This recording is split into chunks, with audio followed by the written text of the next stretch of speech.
Hey guys, what's up? So this is the seventh book of the Incarnations of Immortality by Piers Anthony.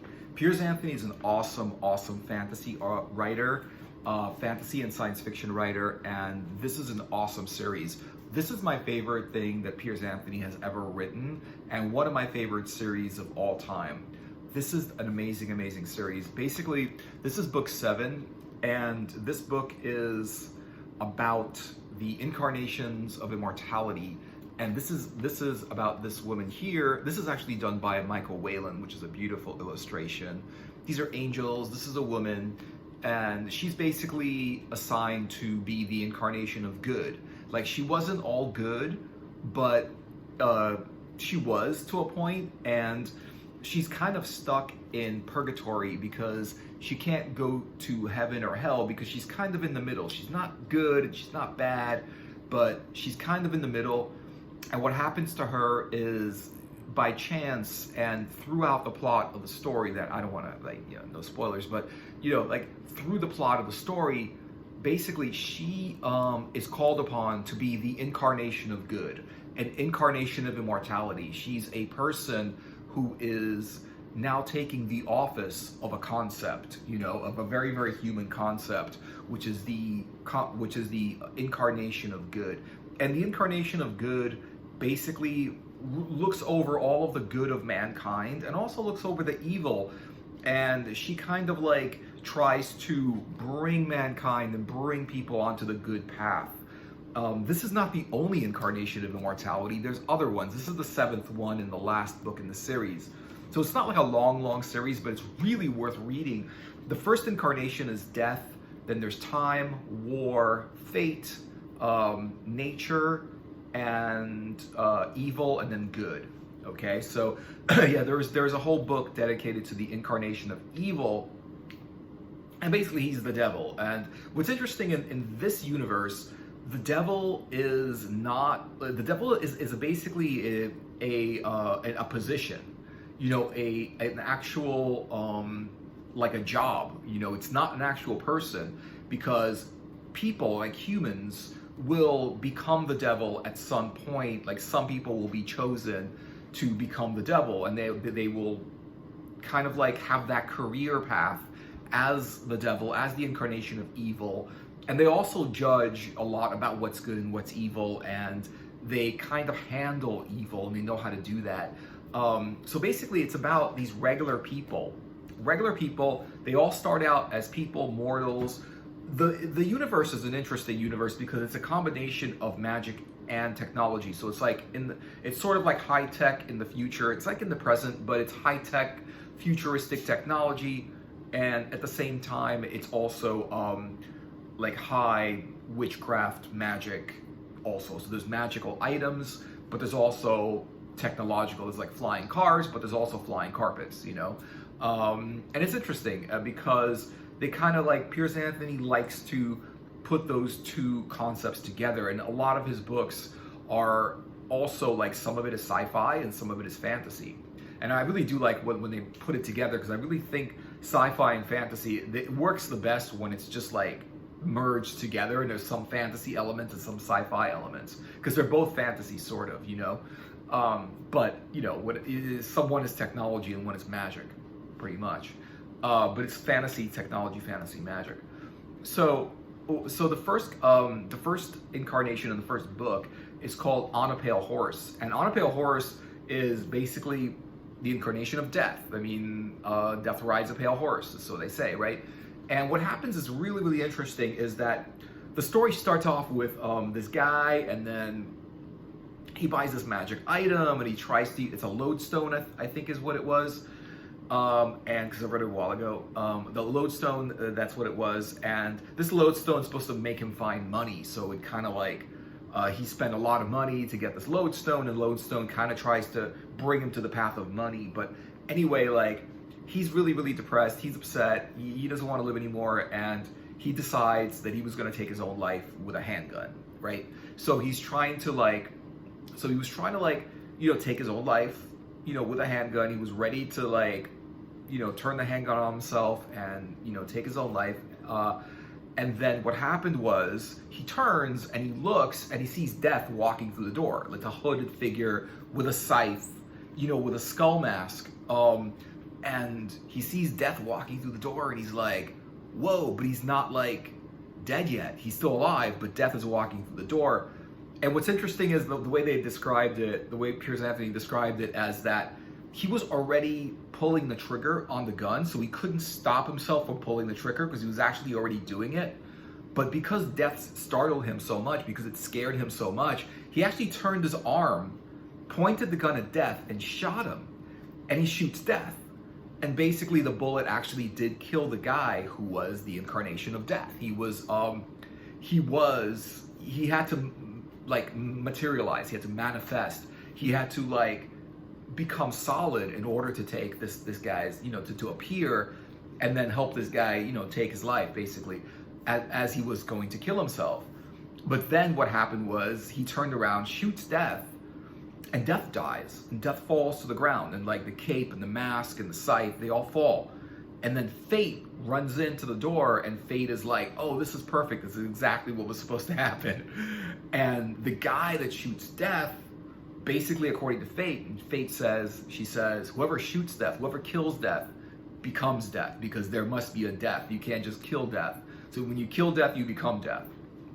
And Death basically, the guy that was the incarnation of Death that came over to take his soul, really messed up, according to the book, because he really messed up because he wasn't supposed to materialize until the guy was actually dead.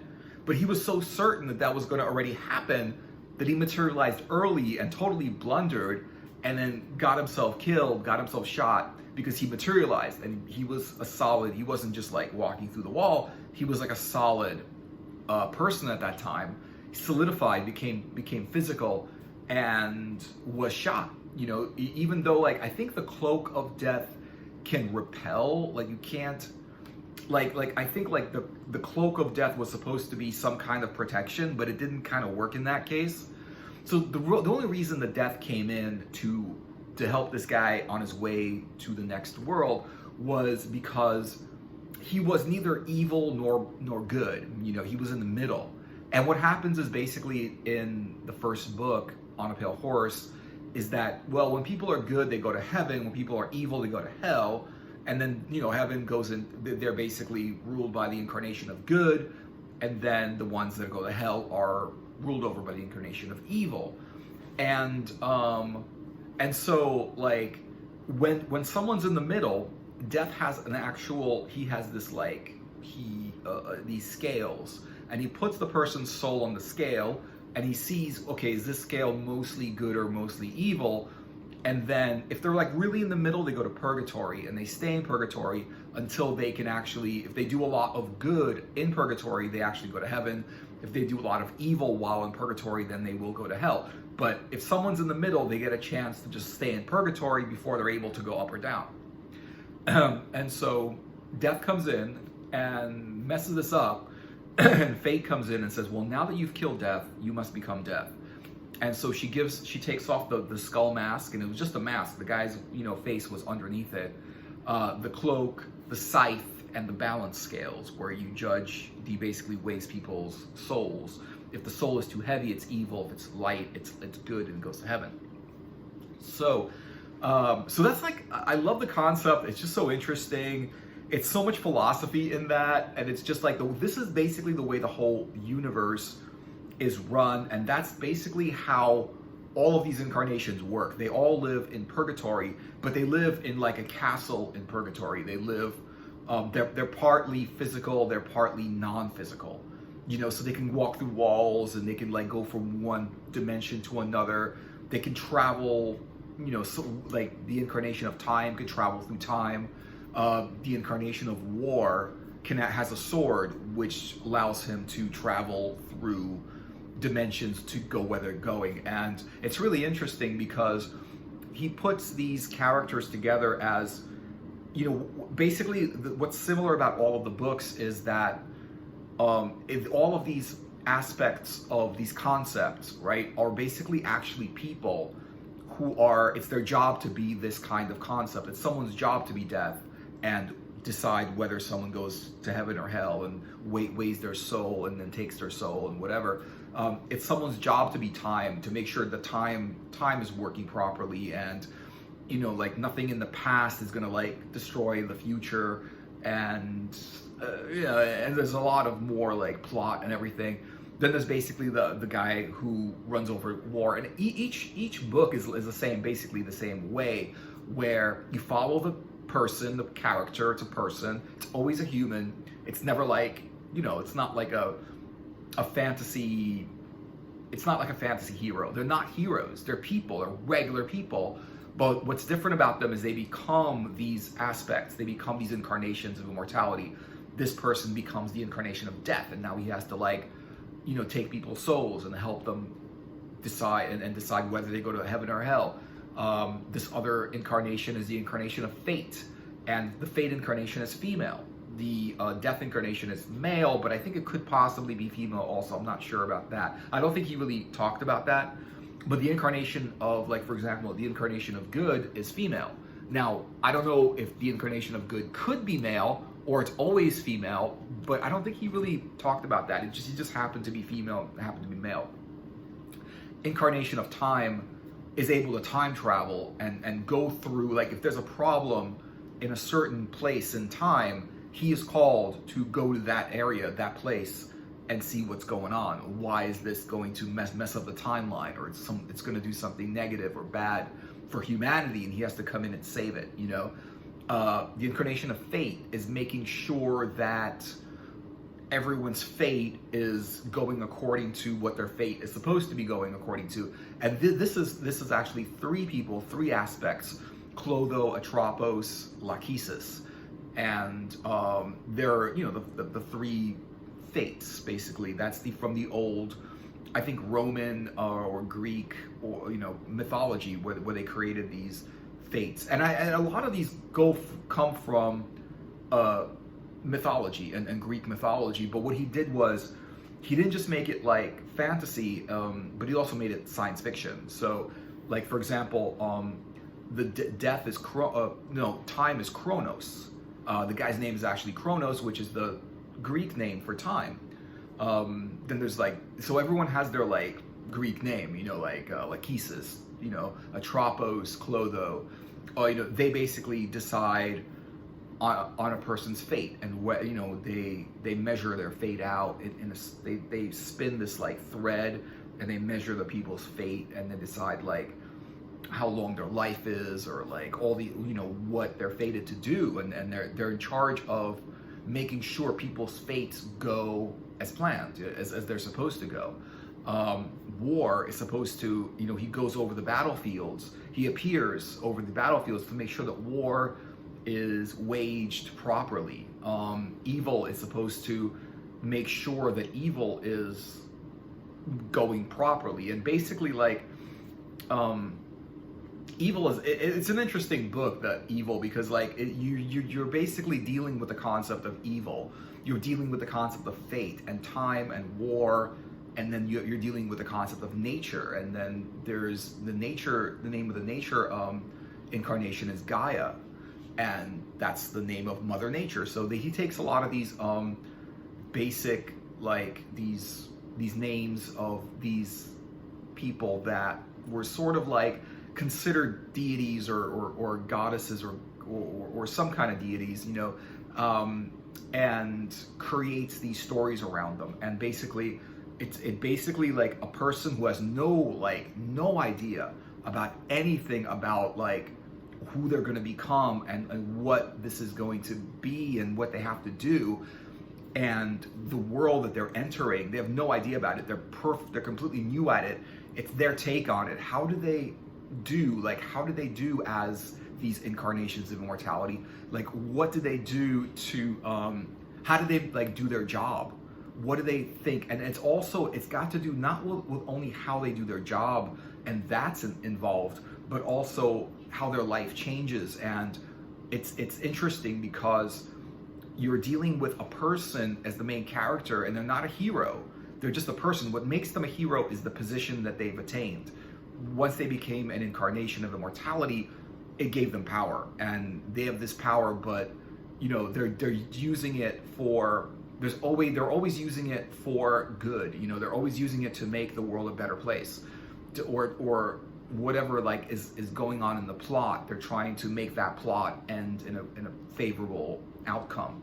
And what's interesting about all of these books is they're always being trying to like thwarted by the incarnation of evil. Like the devil is a constant thing through each of the books, and it's not only their experience with their job, it's their experience with how the devil is constantly trying to like mess them up and create evil, and they're trying to like create good. They're trying to do good things, but the devil is like constantly creating evil. What's interesting about the book called the book about the devil, the incarnation of evil, is that you get the first-hand story or outlook from the actual incarnation of evil. And you know what?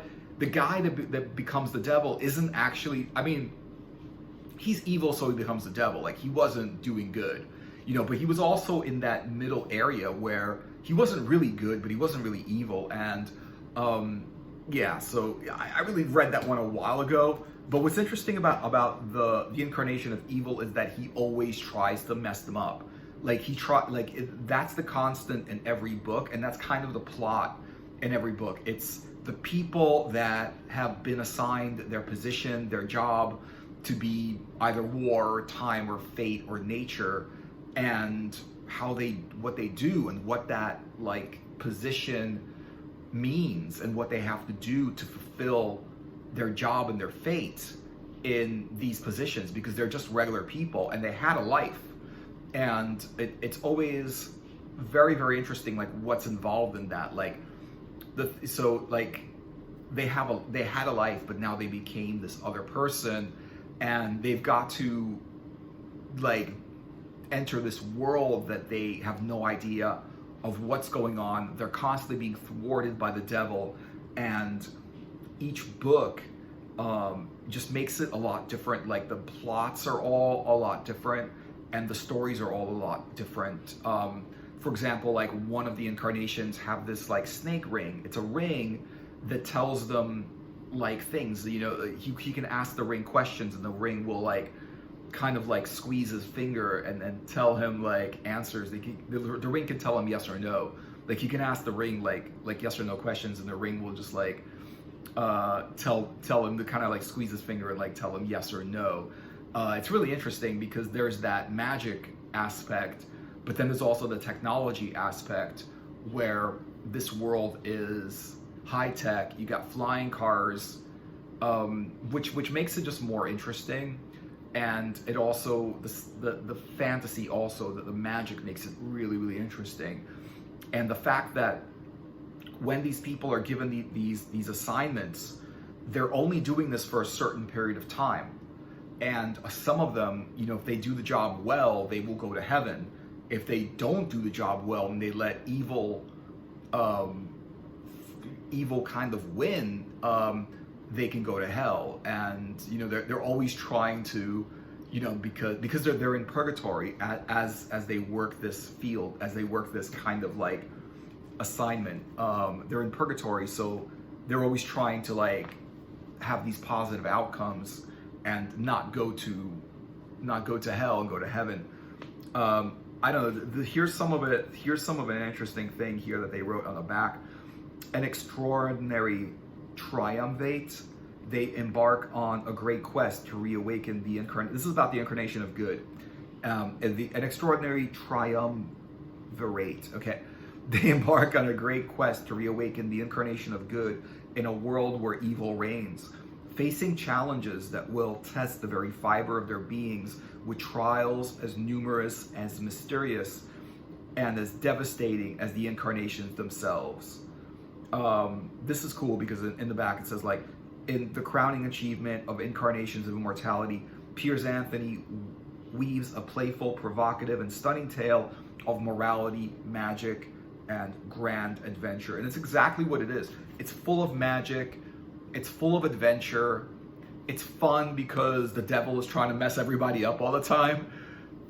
It's people trying to become the aspect of fate or the aspect of time, or the incarnation of war, and how their story goes after they become that, you know, how they look upon the battlefield and judge, well, is this war going the right way, or is this war kind of like going against the very rules that war is supposed to go on, you know? And like the incarnation of good is really interesting because she's not like good or evil basically, you know, but people end up doing really, really good things because because the plot, they try to do really, really good things because these things matter. They either fall in love with somebody and that's part of the plot, or they know someone, maybe it's their child or something like that, then that's part of the plot, and they try to save them and do the right thing and do like the good thing and stuff like that. An amazing, amazing story. Let me know, guys, if you've read this or you haven't read it, or if you've heard about it, or like, you know, about Piers Anthony and stuff like that. He's pretty popular. You know, he's not like hugely popular, but he's great. He's a really good writer, and this is one of his best work, I would say, ever. It's like one of my favorite things that he ever wrote. And I actually read all of them, except like I didn't finish this one, but I read all the other ones, and I read most of this one or half of this one, and they're all good. Like, it's just a fun thing to do. Let me know what you guys think. Like and subscribe to the channel, share the video if you want, and check out some of my other videos, and I will see you guys in another video later.